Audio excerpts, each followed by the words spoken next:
It is my pleasure to introduce Dr. Mark Ghaly as our keynote speaker to kick us off this morning. Dr. Ghaly was appointed in 2019 by our current governor, and he serves at the California Health and Human Services Agency as their director. It is the largest agency in California. It's a big job. And the wonderful part about Dr. Ghaly is he's a great partner.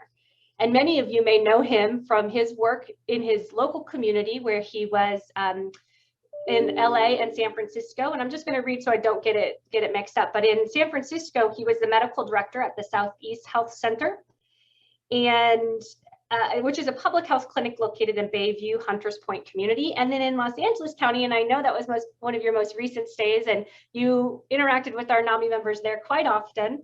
He was the deputy director for community health and integrated programs for the county. Again, he's a friend, and we are so, so grateful to have you here today with us, Dr. Ghaly. Hey, Jessica, thank you. And really just a great honor to be part of this conference. And I unfortunately, because of timing, I'm going to be handing off the bulk of the presentation to Stephanie Welch, my deputy director, deputy secretary at the Agency for Behavioral Health, who has been lockstep with me through so much of the journey during COVID. And then now as we're into this important recovery moment. But before I turn it to Stephanie to walk through really the meat of a presentation that's focused on how we are working hard to transform behavioral health in California, I just wanted to take a moment and thank NAMI deeply for the work that you continue to do, and remind you, because I think many of you know it, I hope you never forget it, how important the work you've done over the pandemic, partnering in all of the ways that Jessica mentioned, the fabulous video that highlighted some leaders who I know deeply appreciate the connection to NAMI. And we learned a lot in the pandemic and saw, as Jessica said, that behavioral health conditions were challenged. Before the pandemic, we knew that the crisis had been brewing, whether it was in our jails and prisons, whether it was on our streets, whether it was in our schools and for young people, our child welfare system, but also just for every California family. The pressure, the different conditions, adverse childhood events, so much more, adding to the concerns that all of us manifest in our day-to-day, were accelerated, worsened, deepened because of the COVID-19 pandemic, the stress and fear of getting infected, the loss of connection, the isolation, the fact that so many individuals were just getting on their journey of care and treatment, and it was disrupted. We moved to telehealth services overnight, and behavioral health did a tremendous job, but we know it didn't work for everyone. And I want to come back to something that Mayor Steinberg, a great leader in behavioral health, said in the video. This is our time. And I really believe that. That's a great phrase for where we are. This is our time to take all of the hurt and pain of how the system was and turn that into something incredible for the future system. And I can't say enough as I wrap up my comments, how important it's going to be to continue to partner with NAMI and groups that represent the workers, the family members, the individuals doing the everyday hard lift of not just taking care of themselves, but taking care of our communities and our families. And from the deepest parts of my heart, I just want to thank you for that ongoing work. We see you, we hear you, we know that you stand up, you make noise when you need to, you tell us when we're doing well, and you tell us when we need to do more.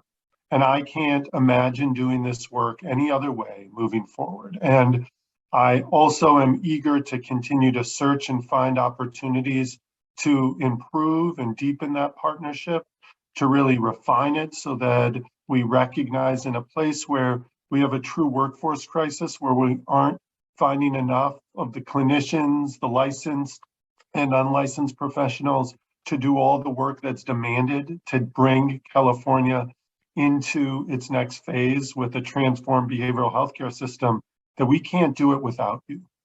And that I am eager to continue the partnership with Jessica and many others in determining where we find those opportunities to build more, build better, as we really transform this system. And I'll end, as many of you know, I came to this work laser focused on addressing behavioral health conditions for young people, for those in the justice system and those on our streets and those in our child welfare system. And I'm proud of the investments that the governor has made in all of these areas. We now have resources that we've never had before to do things in partnership that we hope will continue to build momentum, build the evidence and the case for doing more in the future. And so, as your number one fan, as your number one partner, I turn this conversation over to Stephanie. Thank you for an opportunity to open up the conference, to hopefully ring true the message as you sit through these conversations today, these different presentations, these different panels. I ask you, how do we make this our moment? How do we make this our time moving forward? And I look forward to hearing the follow-up from these conversations and where we take our partnership next. So with that, Jessica, thank you again for including me, and Stephanie, I'll turn it over to you. Great. Thank you, Secretary Ghaly. Good morning, everyone.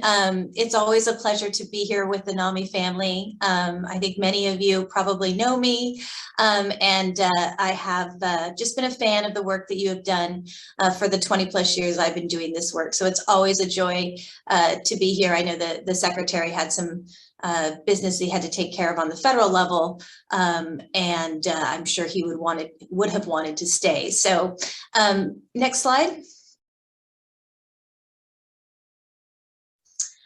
So today I'm going to take some time to talk a little bit about the priorities and values and approach that our agency has to embracing change and really supporting and accelerating change in the behavioral health space. I think there were so many things that we learned and continue to learn from COVID-19 that can be also an accelerant for positive change. And so I'll walk through that a little bit. And of course, I'm going to also spend some time talking about some of our major initiatives to support transformation that we really need your partnership and support with, and then have some time for some Q&A and some kind of fun kind of polling exercises so we can try to make this presentation a little bit interactive and get some feedback from all of you. Next slide.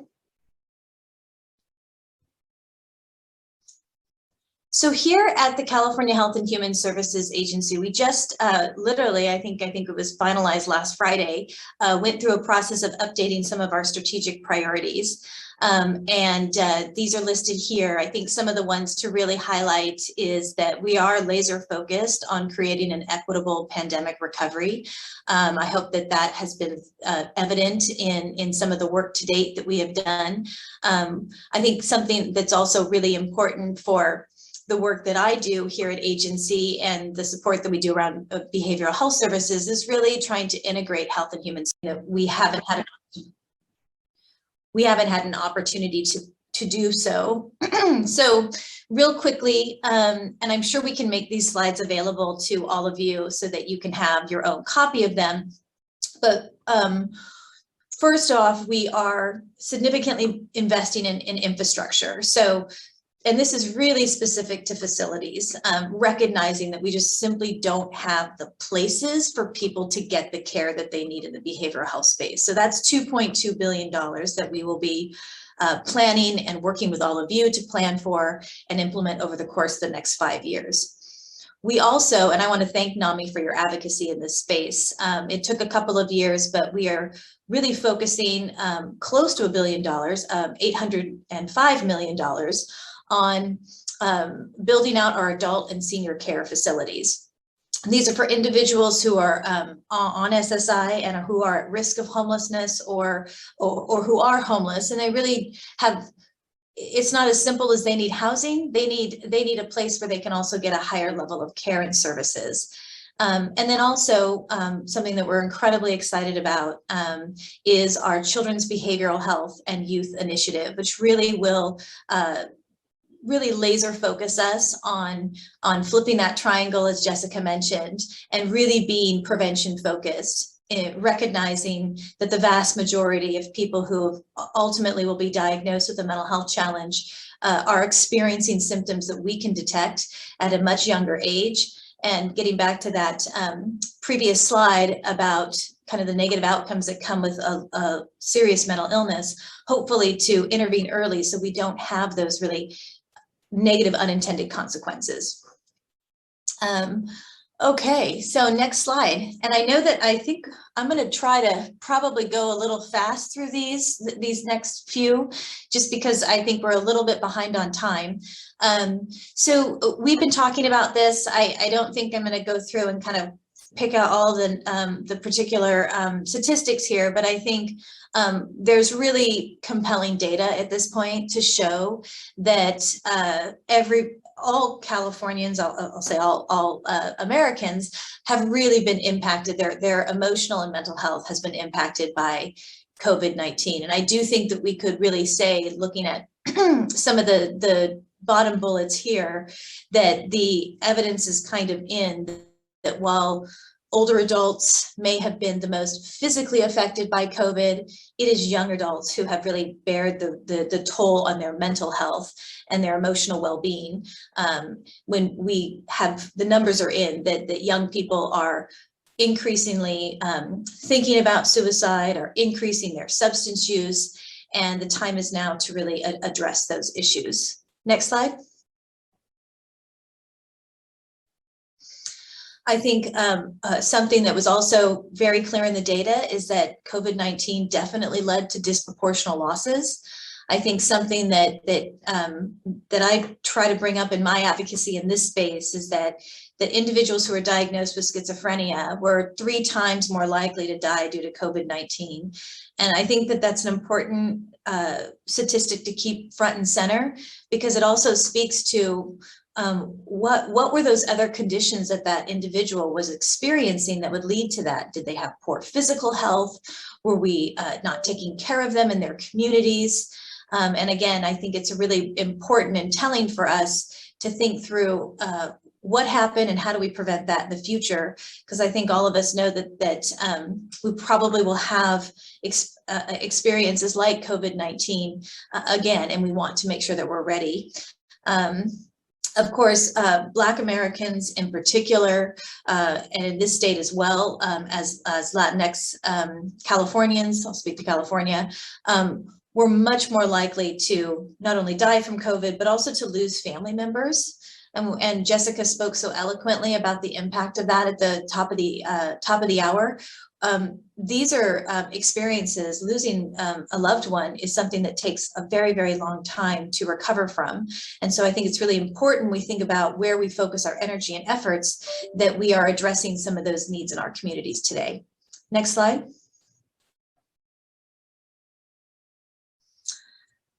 I think, sorry about that.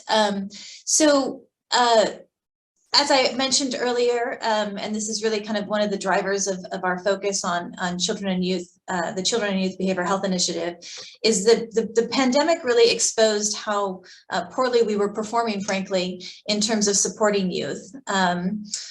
Clearly, we have seen, and these are some newer statistics, that COVID is going to have a generational impact on our young people.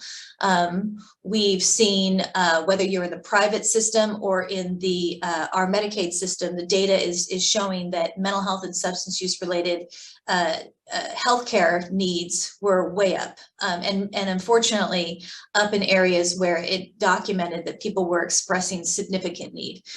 For example, having to go to the emergency department for a mental health crisis. And we're even seeing some data that shows that there is a correlation between having a COVID-19 diagnosis and a future mental health diagnosis. Next slide. So our behavioral health task force that I manage here at agency did some good work this year, really kind of trying to think about what did we learn from COVID to help us move forward. Certainly we learned that there was a significant digital divide, and that telehealth really wasn't working very specifically for our most vulnerable populations: older adults, people with disabilities, the homeless, the justice involved, and that when we think about also the benefits of telehealth, we have to think about how to do it differently for certain populations. Clearly, marginalized groups became even more disenfranchised when it came to accessing behavioral health care, because potentially they didn't have access to telehealth. And also it really exposed, and this is something that we really want to have a laser focus on here at Health and Human Services, it really exposed this lack of coordinated care. People might have been getting something in the social welfare system, but they weren't getting their healthcare needs met. It showed that our behavioral health care continuum had significant gaps, particularly across the state. And you guys have been talking about this for a significant, good amount of time. And that our crisis care continuum really was also uncoordinated. And we're going to continue to go through disasters here in California, whether it's the drought or other issues. And we need to be prepared basically 365 days a year to respond to crisis. And that requires a lot of coordination that we really need to focus on building. Next slide.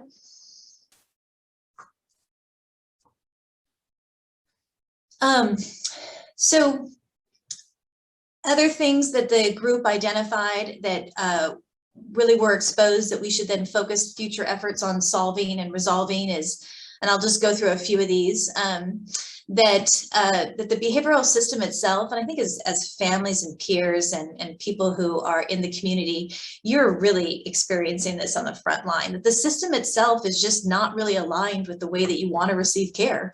That we have different kinds of structures in place, that we must pay for this in this space, and you can only get this kind of care in this building, but you only have this kind of facility in your community. And that's where we really need to flip things on around and say, hey, community, hey, all of you, how do you want to receive care? How can we make it easier for you to access care? I think we also really saw, how stigma still is really a problem, and that there is probably obviously well-warranted distrust of the behavioral health system. How frustrating it is to finally reach out for help and then be told that you have to wait a significant amount of time to even get an assessment. So these are the kinds of things that we really need to tear down when we think about transforming the behavioral health system. Next slide.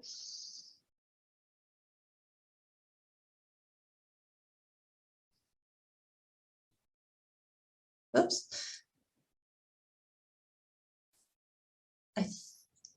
Okay, great. I think we can go one more. It's our first polling question. And this is and jump in if I'm not explaining this, but this is really to help us be a little bit more interactive in this space. And the question is, I just shared with you some of our values and some of the things that were exposed during the pandemic, that we really should go forward prioritizing how to address them. And I think this is a time in which I can then kind of toss this question back to you, which is, what do you think what do you think our Health and Human Service agency should prioritize and address post-pandemic?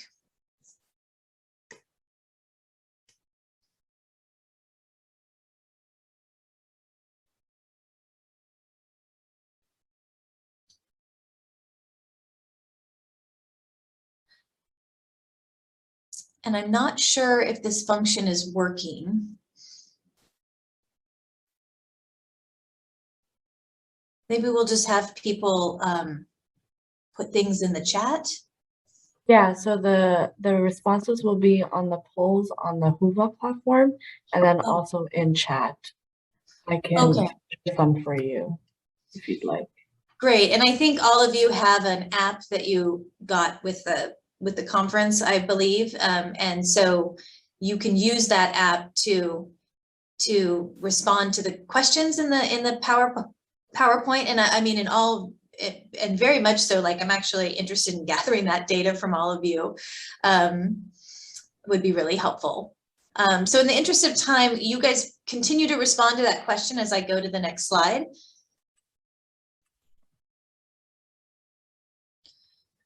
So we actually feel like this is an incredible opportunity, as the secretary has outlined in his comments, that we absolutely can still transform the behavioral health system, and we have to do it with all of your perspectives, or we're not going to be able to achieve transformation. We'll build something that nobody wants, frankly. Next slide. So I'm going to quickly walk through a couple of buckets of big initiatives of things that we're working on. In fact, we are really hard at work in negotiations with our federal partners at CMS to get our waivers approved for implementing the California Advancing and Innovating Medi-Cal initiative. And there's some really exciting things we want to do with our Medi-Cal program, including pre-release planning and enrolling people in Medi-Cal prior to release from jail and from prison. This would allow us to use Medi-Cal dollars to do that work prior to returning home. That will have a facilitated referral and linkage associated with that, and trying, again, this is really about trying to disrupt that cycle of homelessness, incarceration, coming home and being released and not having the right services, and the cycle just starts all over again. Payment reform simply means we're trying to make it easier and less complex, and to pay for some performance and improve services. We will be seeking an IMD, or an Institute for Mental Disease expenditure waiver, so that we will be able to draw down some federal reimbursement for those services. But in that process, I think it's really important just to say that the quote unquote money that we'll be saving as a state, or through the local dollars saved as well through their county's realignment funds, that those dollars can be invested in community care alternatives to IMDs. Really excited about being able to offer more residential SUD treatment after incarceration.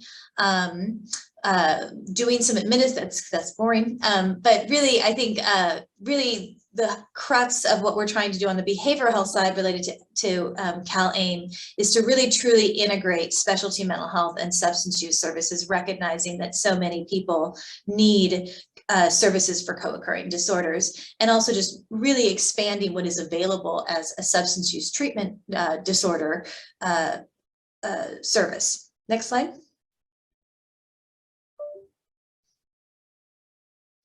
So I know this is a lot to look at. I'm not going to go over the whole slide, but we're trying to put together some user-friendly materials that explain some of the things we're really trying to accomplish with CalAIM. I think overall what CalAIM is trying to accomplish is to recognize that people don't experience health issues in a bubble, that these are individuals who really need a variety of different services, and we have to address those complex needs in a coordinated way. And so we want to make sure that the user experience for the individual is much more integrated, and that we're doing more to support people in their success of managing their health condition. And so we're really trying to focus on better services for older adults, people who have medically complex conditions. I would put serious behavioral health issues in that bucket, people who are justice involved, homeless, and the foster care population, as well as overall supporting children and families. Next slide. So we also are really making, as I spoke about at the very top of the presentation, some significant investments in infrastructure. So 2.2 billion will be competitive grants to construct, acquire, rehabilitate real estate assets to expand the community continuum of behavioral health treatment resources. So this could be anything from a wellness center to an acute inpatient psych bed. We're really doing an enormous amount of research right now and needs assessments to try to figure out what is needed in this space. We already have put out some funding for the development of mobile crisis support teams, which I know is a priority for your constituency, and are really excited about building out the crisis care continuum as an opportunity under this funding. And as I mentioned before, we're also investing in both new and primarily new board and care facilities, but also supporting those board and care facilities who need improvements, repairs, maybe they have the ability to expand and improve their services as well. Next slide. So I'm going to go through these pretty quick because I know that I'm coming up on the end of my time. But you'll have these slides and you can get a sense of all the various different projects in different areas. We are really trying to invest in the service component to some of the homeless and housing resources that have been not only put out this year, but in previous years. So we are increasing the SSP grant program, which I think is something that's really important to your members. Also related to that is our Housing and Disability Advocacy Program. And this is a really important program because it helps people who are disabled and experiencing homelessness, our SMI population, to acquire the appropriate benefits that they need, as well as access housing. Next slide. There are, once again, significant resources going into addressing homelessness. I think probably what's more important than all of the dollars that you could add up on this page for this particular presentation is to really focus on how do we ensure that our population is included in this work. And we've already started to have conversations with the Homeless Coordinating and Financing Council about how to do that. There was a bill that was signed just a few weeks ago that actually updated the makeup of that particular body to include, as a co-chair, the Secretary of Health and Human Services. And I'm really excited about that, kind of reframing it as the Interagency Council on Homelessness and Housing, recognizing that for the great majority of people who need assistance with housing to prevent homelessness, are people who have chronic health and social issues and conditions that our agency is working to address. So really excited about that connection, which I think will be very positive for our populations. Next slide.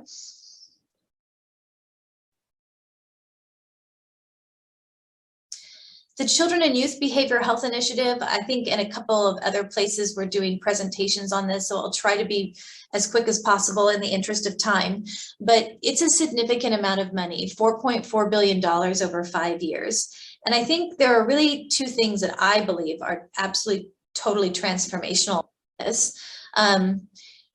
The first being, in the state of California, if you are 25 years and younger, regardless of your insurance status, you could have commercial insurance, you could have no insurance, you could have Medi-Cal, you are going to have access to a benefit package for preventative and early intervention behavioral health services.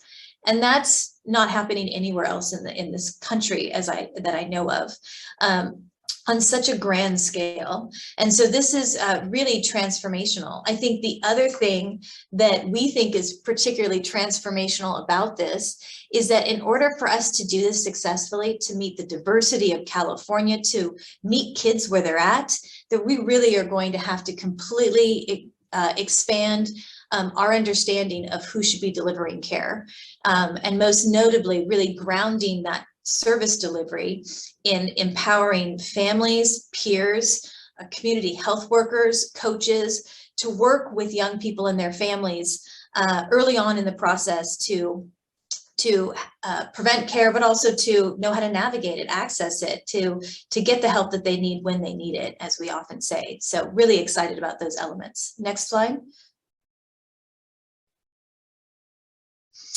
So these are some of the specific components of the Children and Youth Behavioral Health Initiative. Our departments will be working very hard over the course of the next year, engaging with all of you. Certainly, we work with NAMI California up here at the state level on a regular basis, but I know all of you are very active at the local level, and I hope that you're getting to your county tables and starting to ask questions about when can I be involved in thinking about how we're going to utilize these resources, how we're going to bring the benefits of many of these initiatives into our communities, and how NAMI can drive that process and have their input heard early and often in this process. So you can take a look there while I'm talking at all the different things that we'll be doing, but really excited. We kicked off officially with our Behavioral Health Task Force earlier this month, and more to come on next steps at the state level over the coming months. Next slide. So we're going to do this polling questions again. I have 4 more questions, and we'll go through those. I'll pause a bit so that each of you have time to tune in, or I'm sorry, I guess send in your comments. But the first would be, how do we advance transformation of the behavioral health system in a way that really empowers peers, parents, and caregivers? Explain to us, what that really looks like, and what do peers and parents and caregivers need to really actively participate in the transformation of the behavioral health system. And I'm just going to go through these questions, and you guys on your end can fire away your answers on the app. Question number 3, I'd really love to hear from all of you. What does a peer and family-centered behavioral health care continuum look like? What kinds of facilities or outpatient services do you think are needed? This can be anything. I don't want you to be limited to thinking about what we currently have. I think actually there are many pieces that are missing in the puzzle. And I'm sure that my friend Mark Gale is out there somewhere. But something that I learned when I was in Los Angeles County working for the Department of Mental Health many years ago is how important it was to have step downs to our IMD facilities. Something that the secretary would have probably shared from his time in Los Angeles with all of you is that he often used to go and visit IMDs in the LA area and really recognize that there were a lot of people who didn't need to be there, and they were primarily there because there wasn't any other therapeutic alternative for these individuals in the community. So enriched board and cares. So what are those? How do we better design subacute facilities that are community-based and have the right kinds of services and supports to really help people in their recovery? Next slide.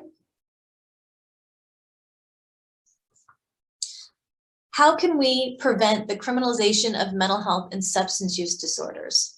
And how can peers and family members assist with this? I know that Jessica's heard me say this many, many times. I really want to prevent crisis. And I really want peers and family members, but also just other community members, people who have compassion and care to respond and support people to prevent them from needing crisis, and then helping them navigate how to get help. And so how do we do that? And what should we do more of, in your opinion?